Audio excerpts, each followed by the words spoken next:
Yo, what is up, my dudes? We're back at it again with another video. We've still got plenty of work ahead of us. We've got to get the head together. We've got to get the valves lapped. We've got to get the block together. We got to measure the piston to wall clearance, and we also still have to measure the rod bearing clearance on the crank. So we got to get shit rolling. I got a week and a half, almost 2 weeks about till my birthday.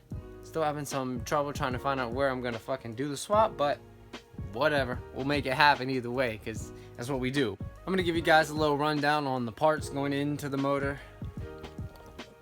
So for this build, we got Ferrea 5000 high compression standard sized valves for the B17. We also have Supertech SPR H1000DR. They're 80-pound seat springs, dual springs. An eBay intake thermal gasket, blocks extended intake manifold studs, and 1320 performance exhaust studs. I just wanted to replace these because I had a few broken ones, and I didn't really feel like trying to source factory ones when I could easily just take them out and put these in. But to start off the build for today, we need to lap these valves. This engine's been running for however long with the factory valves, and they have a certain machined cut to them that helps it seal against the seat.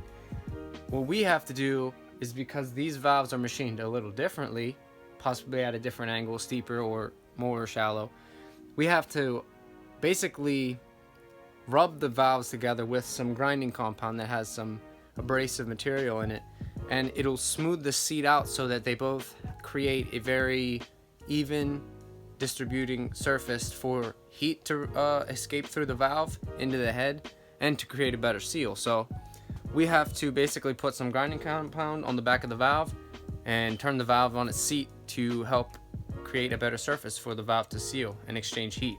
For the lapping of the valves, I have this valve grinding compound. You can pick up some at Advanced Auto or AutoZone. They should have some on the shelf. And these are valve lapping tools. These suction cup to the end of the valve while it's in the head, and that allows you to spin it back and forth to turn the valve on its seat to help grind the material to make it a smoother, better sealing surface. After we get the head together, we still need to get the block together, and also we still need to tear down and rebuild the transmission. I have a Supertech carbon line synchro kit ready to go in, so once we get finished with this engine, we should see the transmission going together in the next week or so. Let's get it. I'm a very adamant supporter of Ferrea. I love these valves. They look amazing and they perform very, very well. But they have a beautiful machine surface. And these flat face valves should add a little bit, not much, but a little bit of compression, make this engine feel a little bit more stout. But let's get these intake valves open and get them ready for lapping.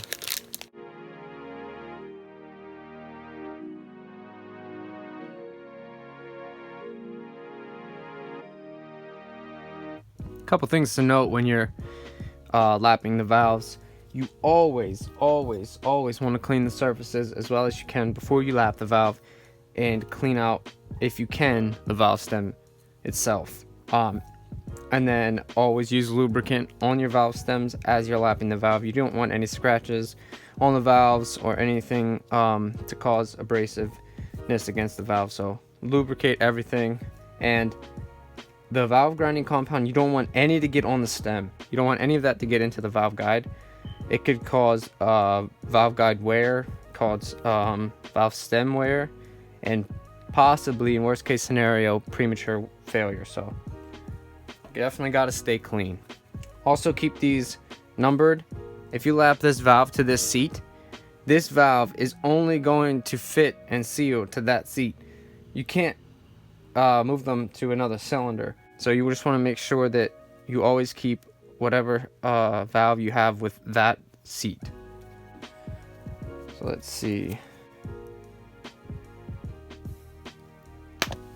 That looks like that works. The smaller one works. Sometimes you have to use the smaller one just because it won't want to stick sometimes with the bigger one, but whatever works. For lubricant, I'm going to use this Permatex Ultra Slick. This is also what I will be assembling the engine with. This stuff is fantastic. It's super stringy, it stays still, and it's a very, very, very slick lubricant. I would never use another lubricant ever again. But first things first, lube your stem a little bit. You don't have to have much, just enough to create a coating. You see how stringy that is? I don't know if you can see that, but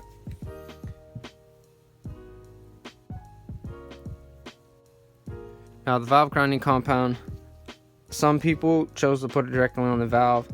I put some on my finger and put it directly on the seat just so I can basically give it the right amount. Sometimes I'll put it directly onto the valve, but I always use my finger just so that I can get the right amount. Too much is not a good thing.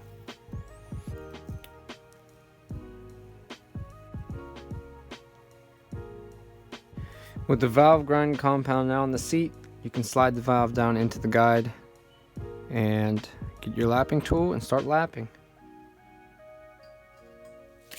So you hear like a crunch like there's sand. That's just the lapping compound. So to lap these valves, basically what you want to do is you set this suction cup onto the valve. You get it suctioned. You're going to twist back and forth like this, like you're starting a fire. And you'll hear the sound will get from crunchy to smooth. When it does that, you pick up the valve, tap it on the seat a few times, and go back to smoothing. Soon you'll get to a point where it's very, very smooth sounding and you can't really get any more crunchiness. That's how you know the valve seat is now lapped to the valve. As you can hear, sounds pretty crispy, but basically you just back and forth until that gets smooth, and then once it's smooth you tap it on the valve a few times. Do it again until you hear nothing but smooth.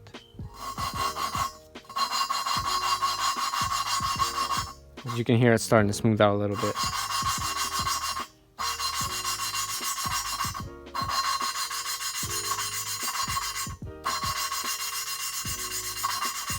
Smooth, tap it.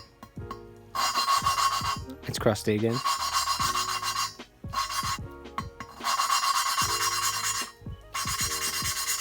It's sounding pretty smooth from the gate. Sounds a little crusty and then it starts to get smooth pretty quickly. That's how you know you're almost done.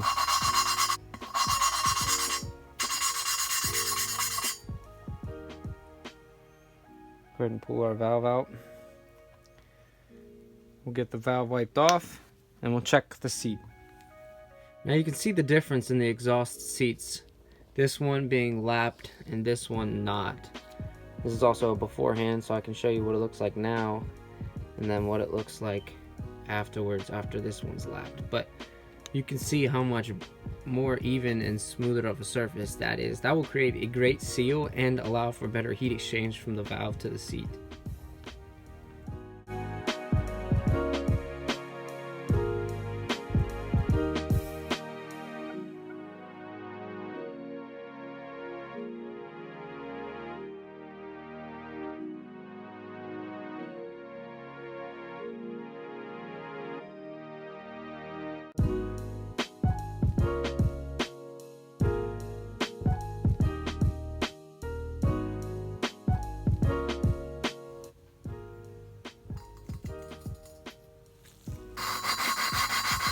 Hear the crunchiness?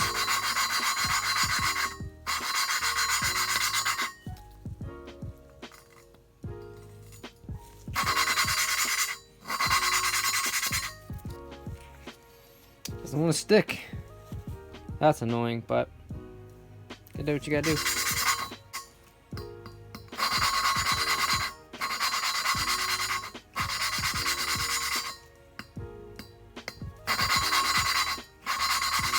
Here, it's starting to get really smooth now. It's about done.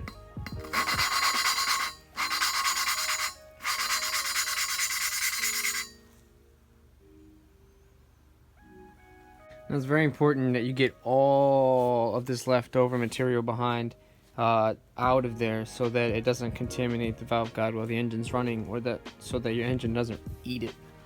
You have to be very careful with getting all this stuff out. You need to get all of it. It's gonna take like 8 or 9 wipes, because it'll still bring residue back.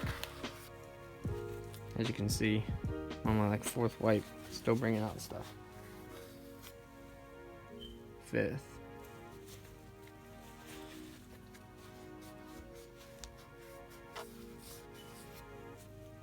6th. So you just gotta make sure you keep it real clean and keep it nice and white. So now with both of the valves lapped on cylinder 4 intake, you can see the seats look very, very smooth and very nice. And compared to what they were in the last clip, look substantially better. So, but you see, this is what I'm talking about leaving stuff behind. Stuff right here. Let me get that out. So I'll probably go over the head with some brake clean and make sure everything is all nice and cleaned up and ready to be assembled. I'm gonna go ahead and get these knocked out, and then we'll keep moving on.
And just like that, all the intake valves, seats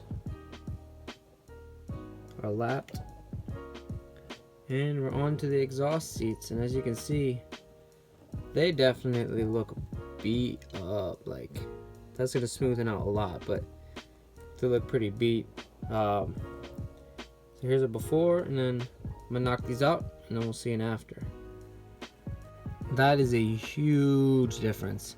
Now, they didn't come out perfect, so I mean, there's not really anything we can do crazy about it, but a lot of it has come out of it, and they've become pretty smooth, which is really good. So now that these valves are lapped, we can put these valves and valve springs in.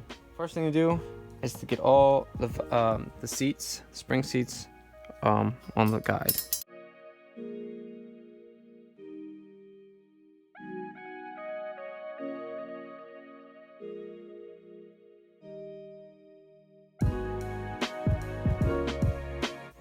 Boom.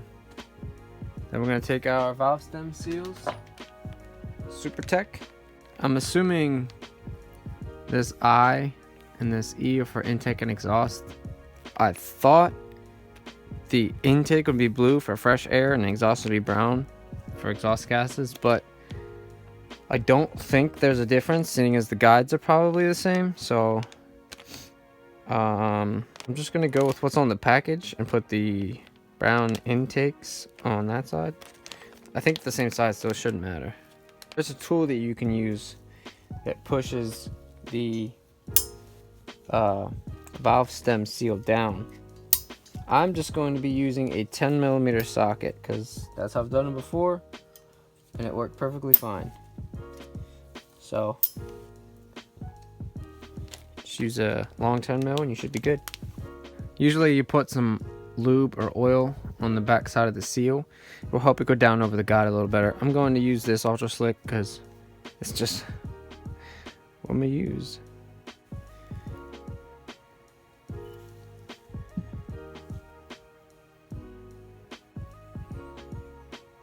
Grab your 10mm, take a hammer or a mallet, just tap it down a little bit, nothing too crazy, you don't want to break the seal. That's down, I believe.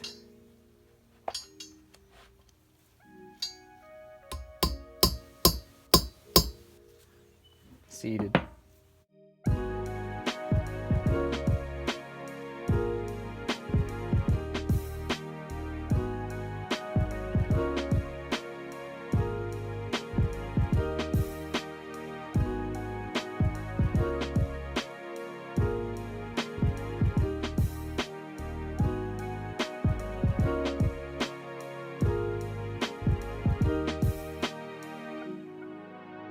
Just like that, your exhaust valve stem seals are in. So spring installation. These are what we're using. With the part numbers right there. They're 80-pound seat springs. They're meant for turbo, which this car will be eventually, but for now they'll work. I don't think they're gonna be so stiff that they wear out the cam, but obviously things are going to wear, and that's just a fact. Doesn't look like they're labeled exhaust intake and exhaust. I believe they're both the same. Is it nice though? No, they're not like painted or coated or anything. Don't they look beautiful? So putting the spring in is basically the reversal of taking it out, to be honest. We've got our spring, cylinder 1, valve 1 for the exhaust. I labeled them. They're all labeled. They match their port. So basically the reversal of installation, lubricate your valve, slide it up through the bottom.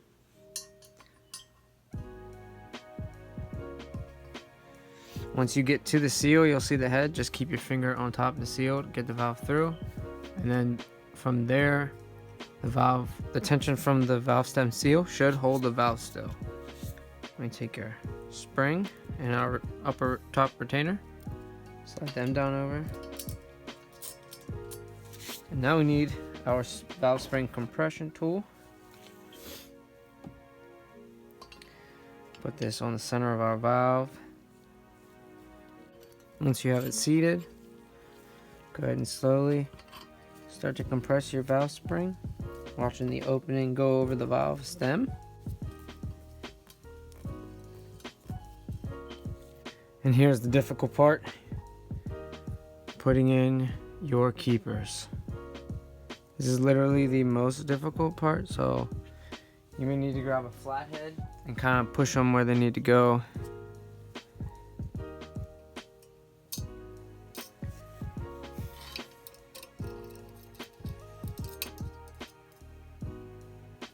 If you got something magnetic, this helps.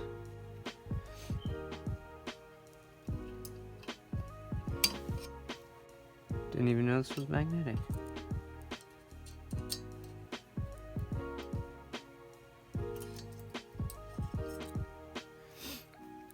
Like I said, it's difficult, but you eventually get it. Once you've got them in and they're locked, go ahead and slowly back off of the valve spring and watch them seat into position.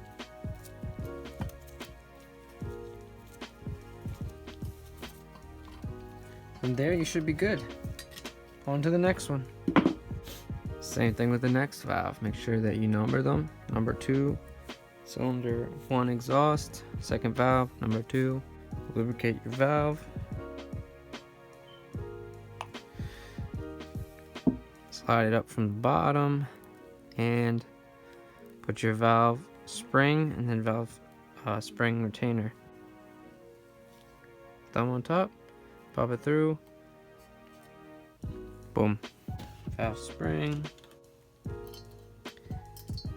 Right over top. Valve spring retainer. Top of that. Valve spring compression tool.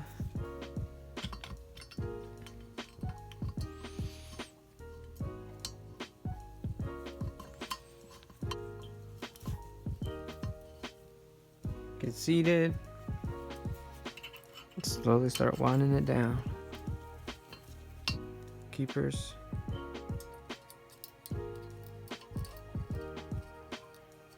Oh, this is a pain.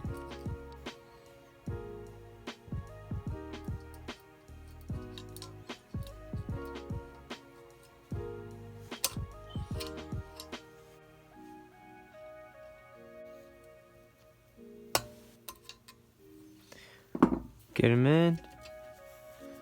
Slowly start to back off. It's grabbed.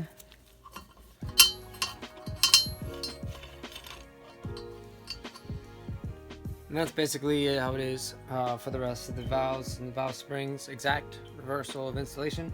We'll knock these out and we'll catch right back up. Valve springs are installed. Now it's time for the rocker arms, rocker rods, and the lost motion assembly. Before we put all this together, we're gonna have to lube it just for proper lubrication.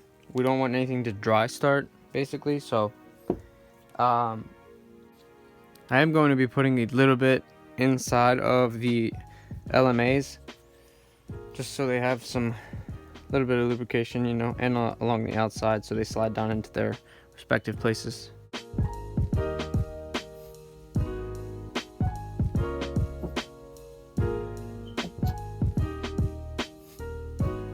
Also, these pins and this middle rocker, I'm going to lube the pin and lube all of the rocker openings where it pivots, so they're all lubricated and ready to go on the shaft.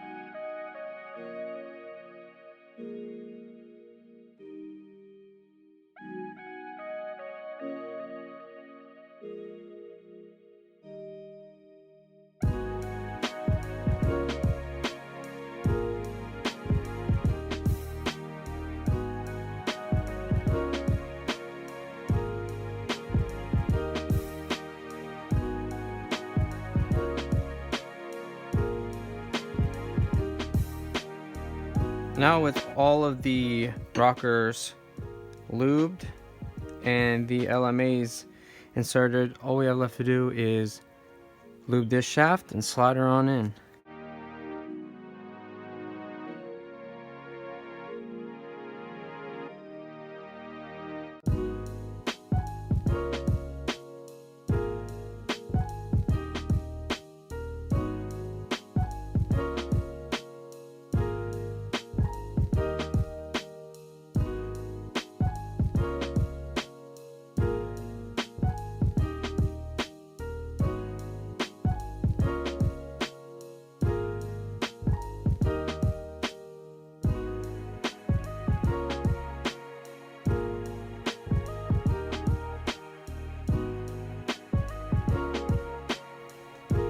Now it's basically the same thing on the intake side.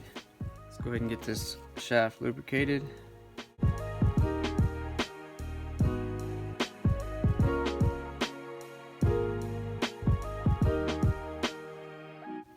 Before that, let's get our LMAs lubricated, filled, and in place.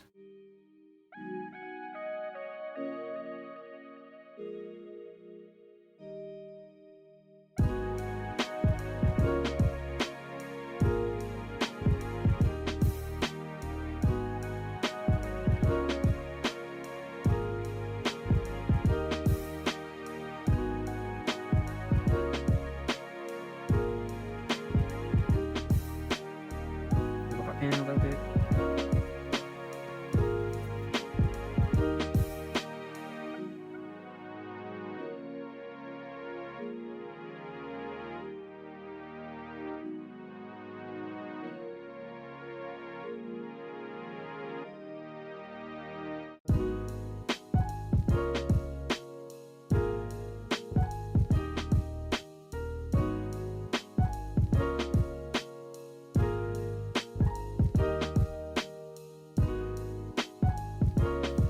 We'll take our pin, lubricate it a little, and right down in the hole she goes. May not want to go down all the way, may just have to push back a little bit on the rod. The flat one goes on the intake side. The one that sticks up goes in the exhaust side. You can see it from the caps. This has a deeper space. If you try to put this one and this one, the cap will stick up. So that's how you identify which one of those go where. Remember when we took it apart, there was this tiny little dowel that sits right here in the center with an O-ring on top. Make sure you didn't lose that. That controls oil, I believe, oil pressure to the head. If you don't have that in there, or you don't have the seal, or it's ripped, you will have Vtec problems and oil pressure problems, possible oil starvation problems, and you don't want that. That'll kill an engine. So the dowel set in, put the O-ring on.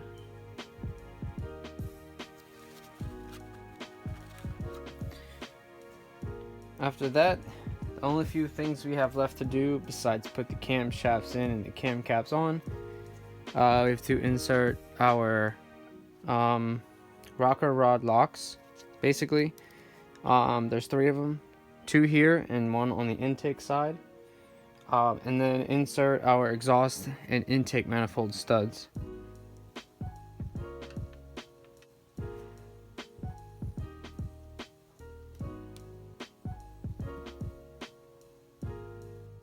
It was at this moment that he knew. He fucked up. So I realized I just kind of fucked up. I believe I put the rods in backwards. As you can see, I can't even put the cap on now. So I think I may have accidentally put these rods in backwards. So I'm gonna pull them out real quick and make sure that everything's good. If I have to flip them, I'm gonna flip them, but I'm gonna skip that process. But I'll be right back. Indeed, I did mess up. I inserted the rods backwards, and it wouldn't allow it to for me to bolt on the caps. But I have flipped it. I took it out, just turned it over, and now I can put the caps back on. So we're all Gucci and back on track.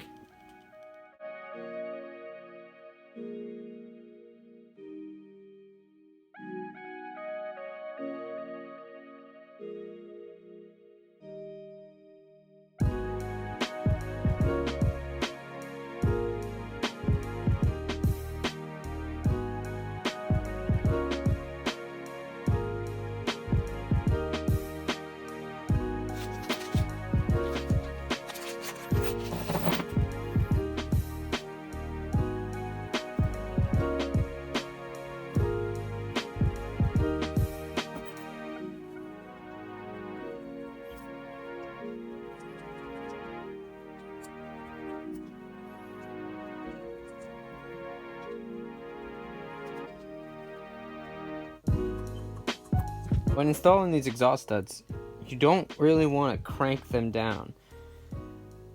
To get proper torque on something, you just want, like ARP head studs are set up like this, you just want the force of the pull, not the force of the turn and the pull. So these will just get wound in until basically they touch, and I'll do a small little tighten, and they're good. No need to tighten them any more than that.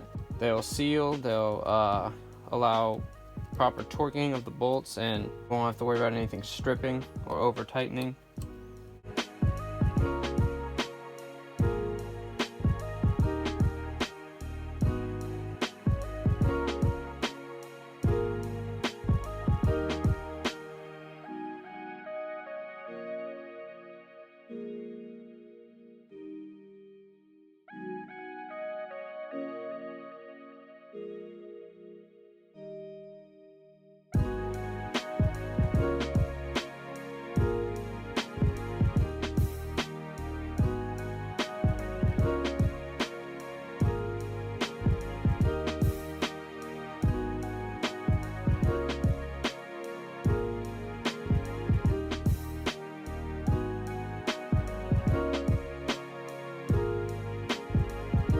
So I just installed the 1320 Performance exhaust manifold studs, and now I'm about to install the Blocks extended intake manifold studs to go with my thermal intake manifold gasket from eBay.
There's not many things left to put on back onto the head, but there is this Vtec solenoid and the water outlet. I do have a brand new Vtec solenoid gasket for this, but this looks like it might have been replaced recently because there's still a lot of squash like on the gasket left, and I don't feel like this is gonna leak at all, so I'm gonna take a chance on it and keep the other Vtec solenoid gasket for a rainy day in case this one does leak. But I'm gonna see if this holds up. If it doesn't, I can always change it out, which is no big deal, but if I don't have to use a new one, I won't.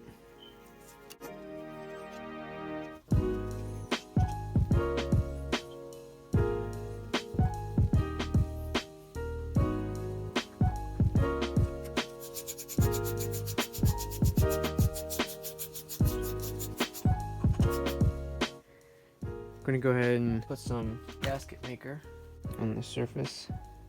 Just gonna use my finger.